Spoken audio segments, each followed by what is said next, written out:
La classe Nelson était les cuirassés britanniques les plus lourdement armés jamais construits. Et pendant l'entre-deux-guerres, ils formaient la partie la plus puissante de la flotte de cuirassés de la Marine royale. Mais leurs origines pour une unité aussi puissante étaient le produit d'un compromis et d'un travail un peu trop précipité. Ils seraient également les seuls cuirassés britanniques construits entre la classe Revenge au milieu des années 10 et la classe King George V du milieu des années 30, en supposant bien sûr que vous comptez Hood comme un croiseur de bataille et non comme un cuirassé rapide. Ces navires n'étaient pas censés exister à l'origine. La Royal Navy avait conçu les croiseurs de bataille G, Trey et N3 et respectivement des cuirassés, lorsque le traité de Washington a mis un arrêt brutal à tous les deux. Les canons de 18 pouces du N3 violeraient les nouvelles limites du traité et les deux conceptions dépassaient largement la nouvelle limite de déplacement de 35 000 tonnes. Cependant, avec la Première Guerre mondiale mettant en pause la construction de cuirassés britanniques, la marine impériale japonaise et la marine des États-Unis avaient les Nagato et les Colorados en construction, ce qui laisserait ces marines avec des navires armés de canons de 16 pouces, tandis que le navire le plus puissant de la Royal Navy serait soit le Hood, soit l'un des Queen Elizabeth avec des canons de 15 pouces. Les Britanniques ont donc réussi à faire accepter par les autres grandes puissances leur droit de construire deux cuirassés armés de canons de 16 pouces. Le grand problème était alors de savoir quoi construire. Les canons de 16 pouces du G3 respectèrent le traité, mais le navire lui-même, comme nous l'avons dit, était plus de 10 000 tonnes trop lourd. En termes très basiques, ils ont repris le plan de conception du N3 avec le triple 18 échangé contre un triple 16, puis toute la chose a été réduite en taille pour donner ce qui était effectivement un G3 miniaturisé qui, en théorie, avec un petit réglage, pourrait tout juste réussir à respecter la limite des 35 000 tonnes. Ce design finirait par être connu sous le nom de O3, puisqu'il devait être un cuirassé suivant la séquence de désignation N3. Contrairement à certaines nations qui, plus tard, mentiraient ou tricheraient pour dépasser les limites du traité, les Britanniques semblaient étrangement obsédés par le respect de ces limites et par le fait d'être vus en train de le faire. Cela ne les a cependant pas empêchés de s'assurer que les limites elles-mêmes étaient définies de manière à ce qu'ils puissent les exploiter légitimement.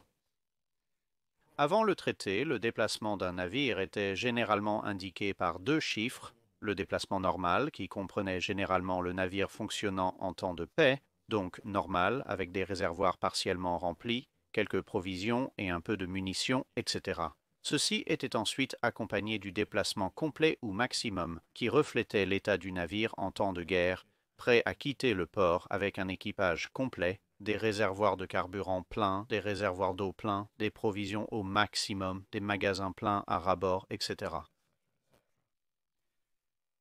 Les Britanniques ont soutenu que la définition de la limite de déplacement en utilisant l'un ou l'autre de ces chiffres serait injuste pour eux, car avec un empire mondial à protéger, leurs navires devraient consacrer beaucoup plus de leur déplacement total à des réservoirs de carburant et d'eau, et à des choses de ce genre pour leur permettre d'avoir la portée nécessaire pour opérer à travers le globe, tandis qu'une nation comme l'Italie, la France ou le Japon, avec des engagements très limités à l'étranger et beaucoup plus d'engagements à proximité, pourrait se permettre de consacrer plus du déplacement d'un navire aux parties de guerre du navire, simplement en réduisant les provisions de carburant et d'eau à longue portée. Et donc un nouveau déplacement standard a été créé qui était effectivement un déplacement normal avec quelques ajustements mineurs ici et là et un changement majeur qui était qu'il excluait complètement le poids du carburant et de l'eau stockée à bord. Cela en soi était relativement juste, car cela signifiait qu'on pouvait mesurer le déplacement d'un navire en termes de son potentiel de guerre, mais ensuite la première chose que les Britanniques mettraient dans la conception du navire était un système très efficace de bulges internes de torpilles remplies d'eau, bien supérieur aux espaces remplis d'air, mais dont le poids significatif par rapport au système traditionnel n'étaient pas comptés dans la limite parce que bien qu'ils étaient des systèmes défensifs et auraient dû être comptabilisés dans le déplacement comme l'armure du navire l'était, comme l'élément principal était un liquide embarqué en termes de bulges remplis d'eau, ils pouvaient être exclus des calculs de déplacement standard. Cependant, ce petit triche n'était pas la seule chose qui serait nécessaire pour faire entrer les navires sous le déplacement standard.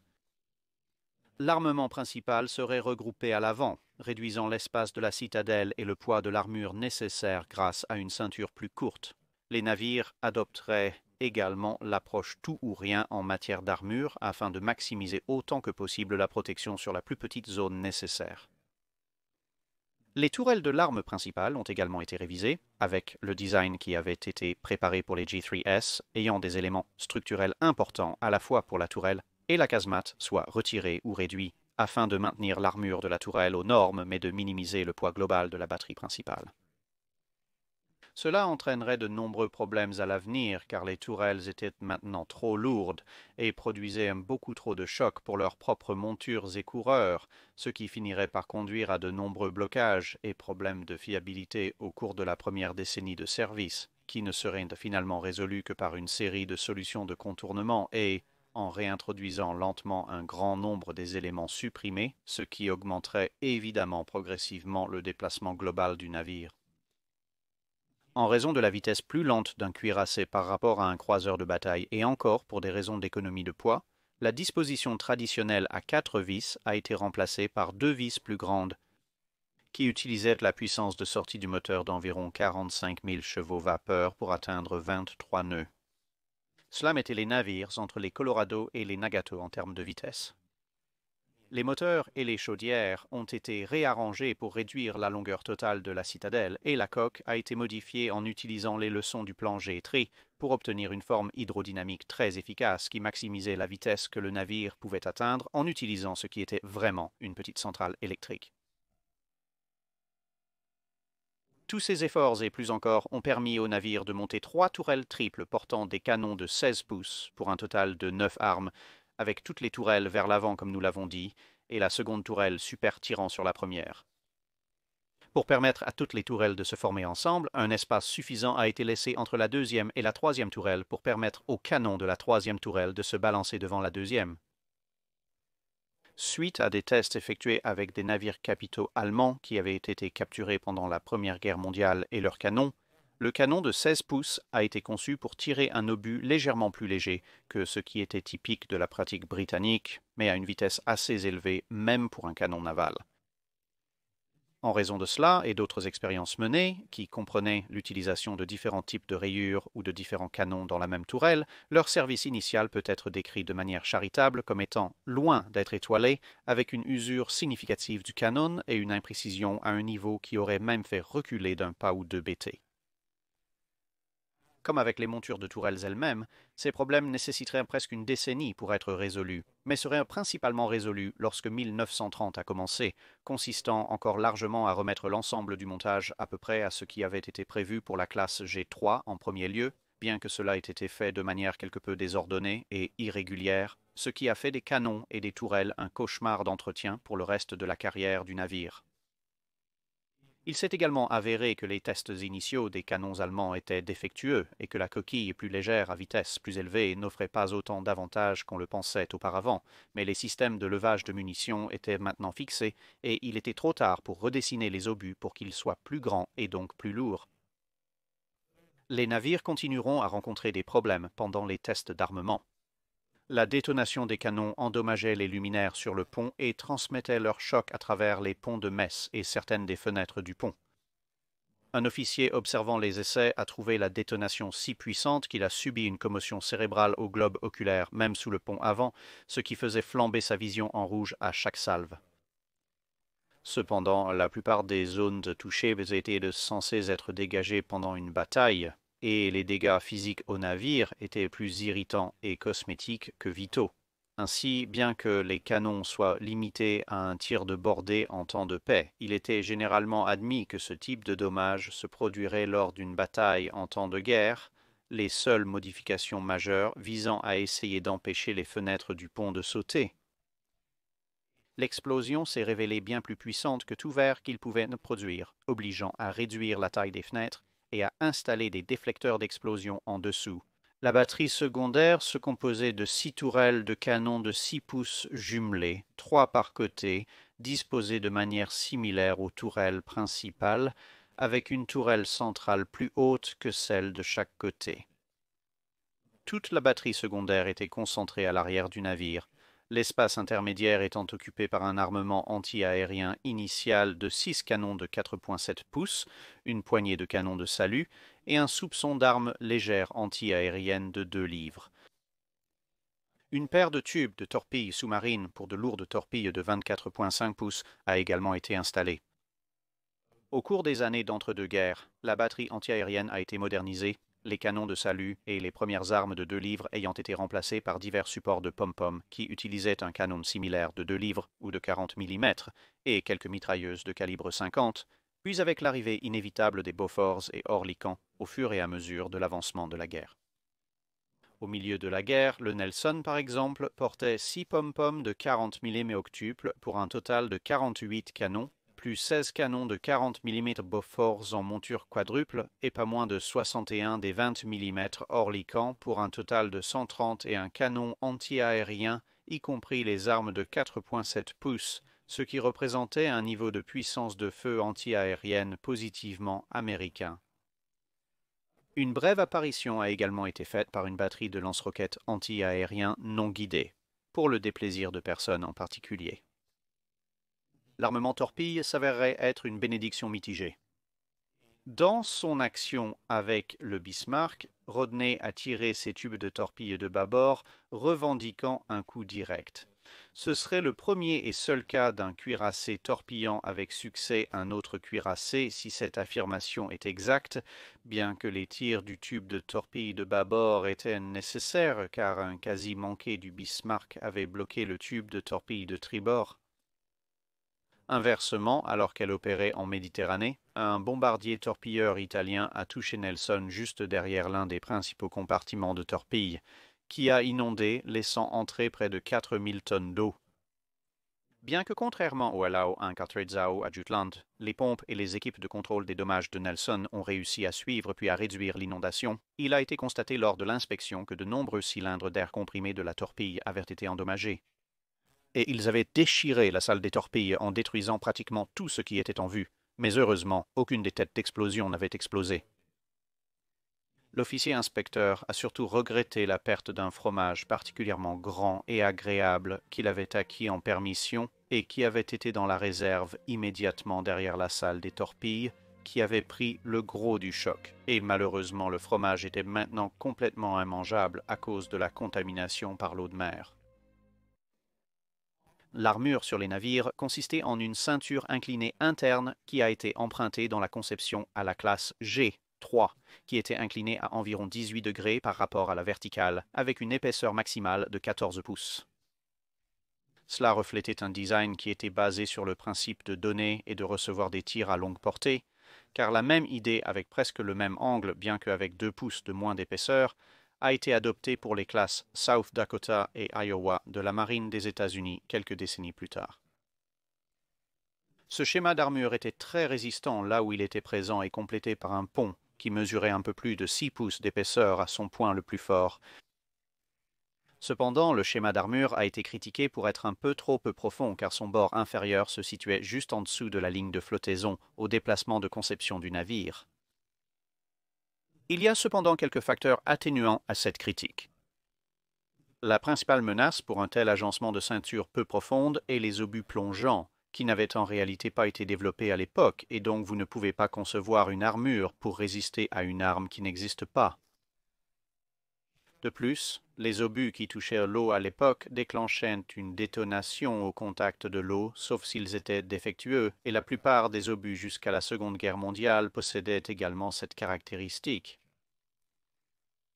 De plus, pour contourner la ceinture par un coup à la ligne de flottaison qui éviterait évidemment de frapper l'eau avant le navire, il faudrait un coup qui arrive à un angle assez raide, environ 25 milliards plus pour la plupart des canons en service à l'époque, venant de choses comme la classe Nagato, les Colorado, les Standards ou les Fusos, ce qui était peu probable sur la base des mathématiques pures, et comme la Seconde Guerre mondiale le montrerait, c'était en réalité presque impossible sur la base de la réalité. Enfin, l'armure de ceinture se trouvait à l'intérieur des défenses torpilles stratifiées, qui comprenaient cette couche remplie d'eau que nous avons mentionnée plus tôt. Et bien que les défenses torpilles elles-mêmes n'étaient pas armées de la même manière que la ceinture, l'intention de conception du système de défense global était de déclencher la détonation des obus entrants tôt avant d'atteindre l'armure et dans le cas d'un obus frappant et détonnant en dessous de la ceinture d'armure.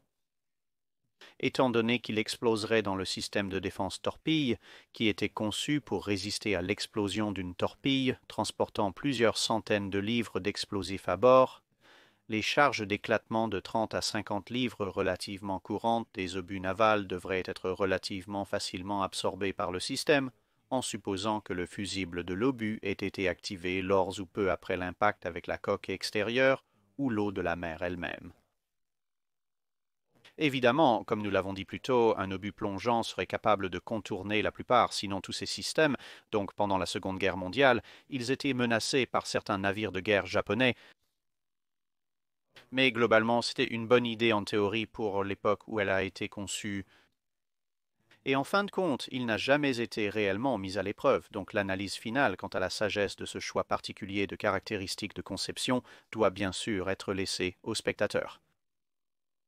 La classe a également introduit la caractéristique commune de tous les futurs navires de guerre britanniques à partir de ce point, la superstructure en tour octopodale, également connue sous le nom de Queen Anne's Mansions. Bien qu'à la différence des designs ultérieurs, elle conserverait également une tour de contrôle entièrement blindée, juste au cas où quelqu'un voudrait rompre avec la tradition et utiliser vraiment cette maudite chose. En raison de l'espace considérable accordé dans cette superstructure, toutes les opérations quotidiennes nécessaires sur le navire et autour du pont pouvaient se dérouler à l'abri, les positions exposées étant une question de choix plutôt que de nécessité. Ceci était très utile lors des opérations principalement dans l'Atlantique Nord et la mer du Nord, où les conditions de mer étaient souvent décrites comme un peu agitées. Malgré une réputation précoce d'être un peu maladroit, principalement à cause de l'action du vent sur la superstructure, qui étant bien après la ligne médiane du navire aurait un effet bien plus grand que normal et ferait dévier le navire hors de sa trajectoire si le timonier et le barreur n'étaient pas expérimentés, ils se sont finalement avérés être des navires étonnamment agiles une fois que leurs équipages se sont habitués à leurs caractéristiques de manœuvre uniques et ont réussi à éviter la plupart des petits accrocs et égratignures que presque tous les autres cuirassés britanniques rencontrent au moins une fois dans les mouillages de la flotte les plus courants. Cependant, leur apparence était quelque peu une question de marmite, certains appréciant leurs avancées technologiques et leur apparence unique, tandis que d'autres se basaient davantage sur le fait qu'ils ressemblaient davantage à des pétroliers qu'à des cuirassés traditionnels pour leur donner les surnoms de Nelsol et Rodol, d'après une série de pétroliers du début du XXe siècle dont les noms se terminaient tous par Ol. Comme Rodney aura sa propre vidéo à un moment donné dans un futur proche, nous ne couvrirons ici que brièvement l'histoire du service du navire, l'accent principal étant mis sur Nelson. Les deux navires ont été commandés et posés en décembre 1922, lancés fin 1925 et incorporés à la flotte en 1927. Nelson utiliserait certains matériaux préparés à partir de divers croiseurs de bataille annulés pour aider à sa construction et deviendrait le navire amiral de la flotte d'accueil jusqu'à ce que King George V reprenne le rôle en 1941. En 1931, les deux navires y feraient partie de la mutinerie d'Invergordon, qui était une protestation très britannique contre une série de grandes réductions de salaire pour les marins, et au lieu de violences aléatoires, de vandalisme, de choses incendiées et de l'explosion occasionnelle, c'était plutôt une protestation où de nombreux discours et chansons étaient chantés, mais les navires étaient entretenus à des niveaux de base et les officiers et les hommes, bien qu'ils soient plutôt en désaccord sur l'ensemble de l'obéissance aux ordres, avaient tendance à s'entendre relativement bien sans aucune violence majeure entre les deux parties. En partie, il faut admettre que cela était dû au fait que pratiquement tous les officiers non amiraux, et même certains d'entre eux, étaient en fait d'accord sur le principe que les réductions de salaire du gouvernement étaient ridicules, un problème qui a finalement été résolu par la reculade du gouvernement sur la plupart de ses revendications. Pour prouver également que ce ne sont pas seulement les navires de guerre américains qui sont parfois incertains quant à la profondeur de leurs propres eaux territoriales, Le Nelson s'échouerait scrupuleusement juste à l'extérieur de Portsmouth en 1934 alors qu'il se dirigeait vers les Caraïbes.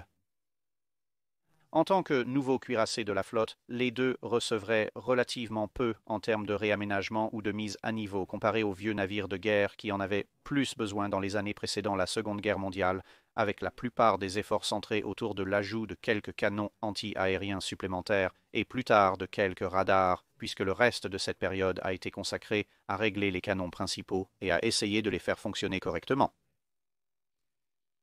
Les premiers déploiements opérationnels du Nelson pendant la Seconde Guerre mondiale comprenaient la poursuite des croiseurs allemands et des Scharnhorsts, mais alors que ces derniers navires n'avaient aucune envie de l'affronter, la lenteur de la classe Nelson signifiait qu'ils étaient également très facilement capables de l'éviter. Elle brûlera alors beaucoup de sa chance lorsque le U-56 a marqué 3 coups de torpille directs, mais chaque torpille a mal fonctionné et a échoué à exploser. Alors que son compteur de chance était probablement en train de se régénérer, elle a heurté une mine magnétique qui a bien explosé et a nécessité 6 mois de réparation. Au plus fort des inquiétudes concernant une invasion allemande, elle a été déployée de plus en plus près de la Manche dans le cadre des plans de la Royal Navy pour envoyer ce qui était pratiquement l'ensemble de la flotte de bataille à portée de mêlée de toute force d'invasion allemande qui pourrait risquer une traversée. Cette menace s'estompant, elle a pris un tour sur l'escorte de convoi et a manqué de peu de rejoindre sa sœur dans la poursuite du Bismarck. Au milieu de l'année 1941, elle rejoindrait la force H qui opère à partir de Gibraltar et escorte un certain nombre de convois importants au cours desquels elle recevrait le coup de torpille aérien mentionné précédemment qui nécessiterait 6 autres mois de réparation avant de repartir pour d'autres tâches d'escorte de convois en Méditerranée. Alors que la guerre commençait à tourner contre l'Axe, elle soutiendrait également l'opération Torche, l'opération Husky et l'opération Avalanche, d'autres débarquements en Afrique du Nord, en Sicile et en Italie respectivement, en utilisant sa batterie principale pour fournir un soutien de bombardement à terre qui s'est avéré très efficace contre quelques chars plutôt surpris à un moment donné. Elle serait ensuite réaménagée, recevant la puissance de feu anti-aérienne maximale, avant de soutenir les débarquements du jour J, mais tombant encore sur d'autres mines marines et nécessitant encore 6 mois de réparation. Dans l'ensemble, elle semblait être assez bénie pour ne pas être touchée par des obus ennemis, mais se heurtait systématiquement à presque toutes les variétés de menaces sous-marines imaginables. De retour en action au début de 1945, elle verrait l'action dans le Pacifique, soutenant les opérations contre le Japon dans l'océan Indien et autour de la péninsule malaise. Selon Winston Churchill, une modernisation majeure pour Nelson avait été discutée pour la maintenir en service après la guerre, mais la combinaison de très peu d'argent disponible et le fait qu'elle était finalement bien trop lente pour opérer avec un porte-avions signifie que cela n'a jamais vu le jour. En conséquence, après la guerre, elle serait utilisée comme navire d'entraînement à partir de juillet 1946, avant d'être retirée du service en février 1948, où elle serait utilisée comme cible pour divers exercices de bombardement, testant de nouvelles armes. Ayant survécu à cela, elle serait ensuite démantelée en mars 1949. Merci d'avoir regardé cette vidéo. Si vous avez des commentaires ou des suggestions de navires à examiner, laissez-les en commentaire ci-dessous. Commentez le post épinglé pour les questions de cale sèche.